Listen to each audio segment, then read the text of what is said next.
Parents and OCD tips. How do you get a child with OCD to stop avoiding people?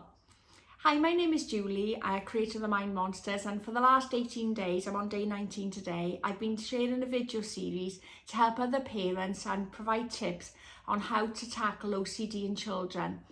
In the last video, we covered how to tackle banned places and how you can build up to actually getting your child to go into a place they're avoiding due to contamination or other forms of OCD.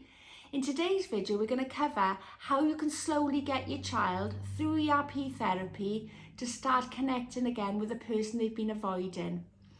One of the ways you can start doing this is by getting your child to write to the person they're avoiding, get them to write a letter or a text or an email, so they gradually get used to that little bit of discomfort they're feeling around contacting that person. Then you can build up then by actually having maybe something like a FaceTime Live or a Zoom call, so that then they gradually get a bit more uncomfortable with actually facing the person they're avoiding as well. And then the final part of the stage then is obviously trying to get physical contact one-to-one. But again, this is something like all ERP therapy that can take quite a long time to tackle. So it is about building up in tiny building blocks at a time and coming up with a plan. Just like we've done with the other exposure therapies, you need to come up with a plan of how you're going to tackle it. If you've missed any of my previous videos in this series, I've actually saved them for you in my playlist called 30-Day Video Challenge, so you can check them up there. They're only short videos, so they shouldn't take you long to catch up on. But anyway, to come up with a plan to actually get one-to-one with the person they're avoiding, it might be that you want to start off by literally being in a different room. So for example, if you've got say they're avoiding a parent, you can have the parent in, say, the kitchen, and then the child could be in the adjoining room. And then you could gradually, through exposure therapy each day, then get it the sort of 20 foot away, 19, 18, and just build slowly to that. Then obviously once you've got it, you're sort of one-to-one, face-to-face, then you want to bring in the physical contact, where it might be that they touch the person with a barrier in place. Remember, we've discussed on other videos how to use barriers, like having a tissue or a glove on, so that they can actually touch that person, not feel quite as exposed as they would without the barrier in place.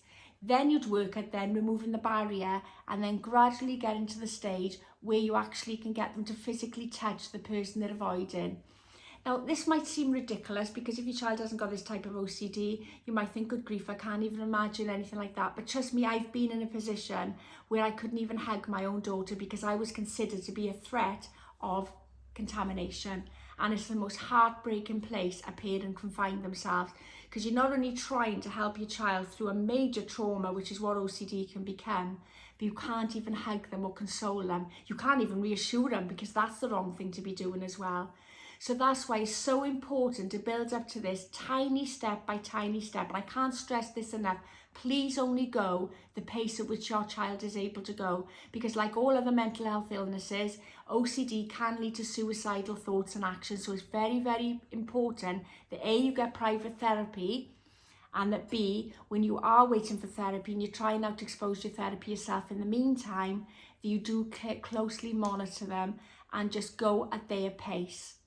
All right, so that's it for today's tip on how to get your child to connect with people who they consider a risk of some form of OCD. And you build up to gradually start with a non-sort of physical way, like sending a letter, an email, a text, and build up then through FaceTime, Lives, or a Zoom call.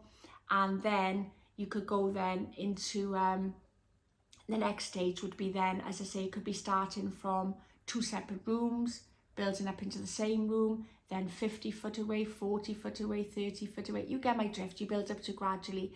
And then once you get the last bit, the really hard bit with it, it'll involve the physical touch. Even try a barrier if that's going to make it easier. And then lead up tiny step by tiny step. All right, hope that's helped on this OCD parenting tip. I'll see you on tomorrow's video.